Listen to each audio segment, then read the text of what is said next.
So now let's move on to the proper techniques for changing that. If you've implemented one of these things and it doesn't work, what do you do if you get a flat when you're out on the road? So let's get to that now. All right, so changing a flat. First, you got to have the right stuff. So you got it, whether it's in your CamelBak if you're mountain biking, or whether it's in your saddlebag when you're riding, you got to have the right, you got to carry the right gear with you. So the contents of my saddlebag. At least one tube. I generally carry two, one for myself and one in case I have to help someone else out on the road, but at least carry the one tube. But again, think about it, 2 tires, you run through glass, you may need 2. So definitely at least 2 tubes. A tire lever or a pack of tire levers. So, you should be able to get this tire on and off with one, but it might be a good idea to carry at least 2 tire levers. These are for getting the tire off the rim, and some device for inflation. I am very partial to CO2. I don't like to carry a hand pump or anything like that. But that's certainly an option, and they do make them that again, you can carry them. They're small enough that you can carry them in your back pocket. Or some can mount right on the frame under the water bottle holder. So certainly some inflation device is an option. All that stuff is in your backpack, your saddlebag, whatever. Just don't leave home without it. You're going to need it at some point. All right, so let's get on to changing the flat. So you're out on the road, you're out on the trail, whatever the case may be, and you got to change your flat. Couple of things. First of all, before you take your rear wheel off, as an example, if it's a rear puncture, always make sure that your chain is in the smallest cog. It's going to make getting the chain, the wheel on and off much easier, because it's going to align better with the derailleur. You're not going to have to wrestle to get it into place. Also too, you may, depending on, mine is a disc brake, but if you have rim brakes, you're going to have to open up your brake lever to get you may have to do it to get the tire on and off easily. My suggestion is, if you are out there, if you've got people with you, I suggest that you have your friend or somebody hold up the back of the bike rather than turn it upside down. Just hold it up and then get the wheel on and off that way, and let them, get one volunteer to just stand there and hold it. Why is that? Because, and you don't have a choice if you're by yourself, but you take your bike, you flip it over, you forget to take your water bottle out, and water bottle starts dripping. Obviously I had all mine, but your water bottle's gonna start dripping. Now, and also you've got your bike, and likely on some kind of uneven surface, and there's a chance that it's gonna tip over. So you don't have a choice. You may not have a choice if you're out there by yourself, but just be careful if you turn it upside down. First thing we're going to have to do is we're going to have to break, let's say break the seal. And this is really important now, especially with tubeless tires, because even if you're not using tubeless, many of the rims that are coming in are tubeless ready rims, and the tires, they're designed to actually jump up on there. It's just like your car, they're designed to secede on the rim, so sometimes they're tough. So you're going to have to make sure that you break the seal. And that's just so as you go around, you're going to hear it popping. So go around and break the seal on your tire like this. I tend to use it this way, break the seal. Make sure that you break the seal on both sides. So you not only have you pushed it off this way, but you've pulled it off back this way, right? So all the way around the tire, you're breaking the seal. You can hear that popping noise. That's it coming off the rim. Now, this valve right here, and the way it connects to your tube, this valve actually takes up space. So it creates it, so it's going to be tough to, it's one of the things that makes the tires hard to get on and off. So because that takes up space, when we're going to take the tire off, we're going to start opposite the valve. So we use our tire lever. Now I carry one in my saddlebag. They generally come, when you buy them, in pairs of 2 and 3. You're going to stick your tire lever under there, and if you want to use more than one, that little ridge right there connects or will wrap on the spoke, and that will hold it open for you. So, and hold it open for you. But assuming that we only need to use one, take your tire lever, get it up inside and under and hook it on the tire, and then just push away from you and go all the way around like that. And now we have access to the tube. So first thing we're gonna do, now we're gonna come back to this side and we're gonna pull the tube out. Very important. This is where a lot of people get stuck. You're in a rush, you're in a group ride, there's 40 people watching you, so you're trying to do this in a hurry. So it's a step that's often overlooked, but you've got to try to find out what is the source of the flat.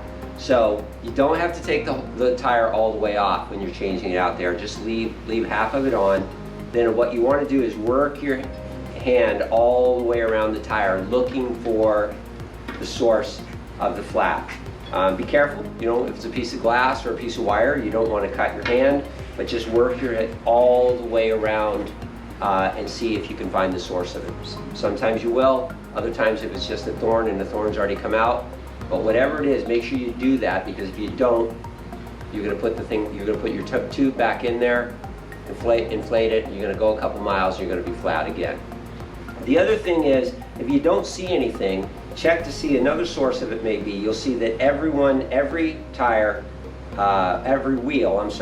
has some kind of strip in here.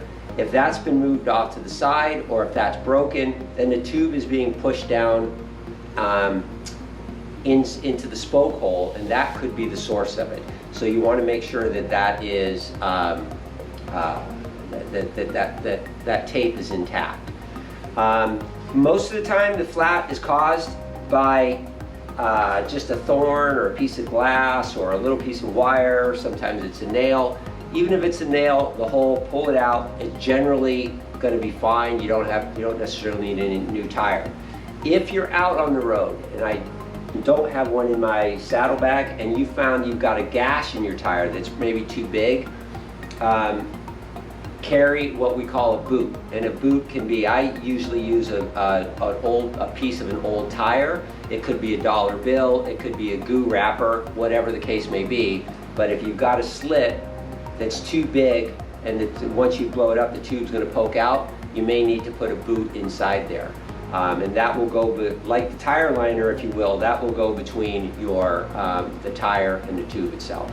Okay? But we've gone through, we found whatever the source of it is. Now we want to get back on the road. So we got to start the assembly process. So the first thing is you want to have, I'm going to reuse this tube, but the first thing is when you take it out, you want to have some shape to that tube. You could use that if you're carrying a pump, you could use that. Some people have to use their cartridges just to get it started. Probably not the most sanitary thing I could do at this day and age, but I just use this to inflate it.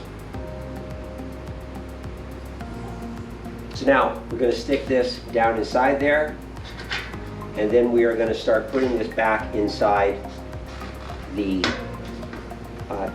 tire. I work from this side out and just start putting it back on. And this is very, very, very, very important. And this is a common mistake that even some of the more experienced cyclists that I see out on the road changing this. You aren't putting the tube inside the tire, you're putting the tube down on the rim.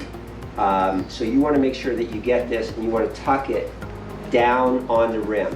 If you don't put this down on the rim, onto the rim, then you're going to, a very common thing is what they call a pinch flat, is that you're putting the tube back in, you get the tire back on, but that tube is now pinched between your rim and the tire. You roll a couple of miles down, you're flat, you don't understand why, it's simply a pinch flat. Now, we took it off from opposite the valve. We're going to put the tire back on, starting with the valve. Again, because this takes up space, and it's going to create, it's going to make it more difficult when it gets tight at this end.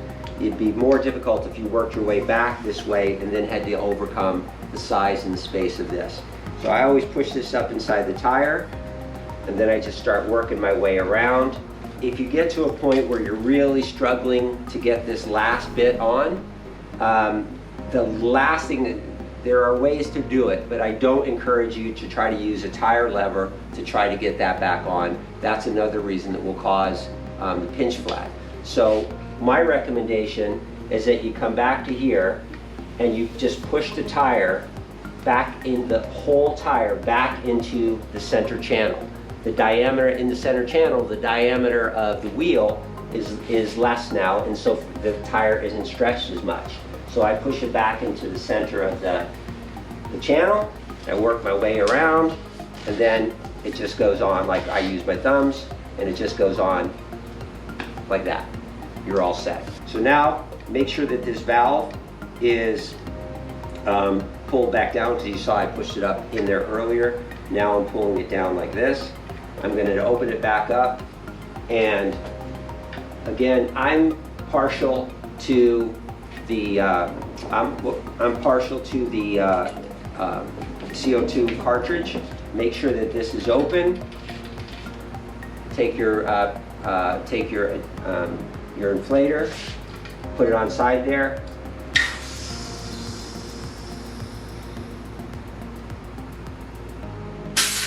And voila. There you go. That's my tire jumping it back up on the rim. There it goes. Scares me every time it does it. But you're going to feel that that gets pretty cold. But now just close it back up, and your flat is changed. Most tires are directional.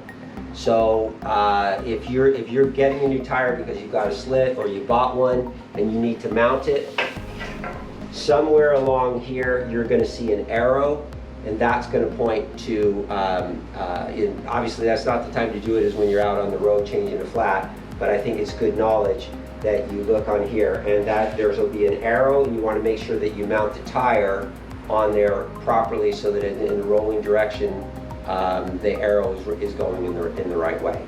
I think that covers it. I'm sure somewhere along the line I might have missed something, but if you have any questions, certainly reach out to Dave at the Ride On Network, and keep your feedback coming.